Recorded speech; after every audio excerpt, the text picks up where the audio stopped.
অহা 15 এপ্ৰিলৰ আগতে আমি কোকৰাঝাৰ বিশ্ববিদ্যালয়কো পূৰ্ণাংগ ৰূপ দিবলৈ গৈ আছো, যিয়ে বড়ো সমাজলৈ এক নতুন বৌদ্ধিক গতি নমাই আনিব।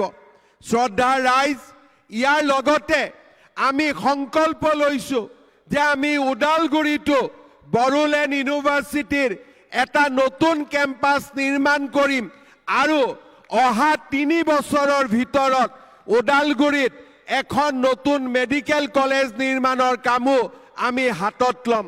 অহা 15 এপ্ৰিলৰ আগতে আমি কোকৰাঝাৰ বিশ্ববিদ্যালয়কো পূৰ্ণাংগ ৰূপ দিবলৈ গৈ আছো, যিয়ে বড়ো সমাজলৈ এক নতুন বৌদ্ধিক গতি নমাই আনিব।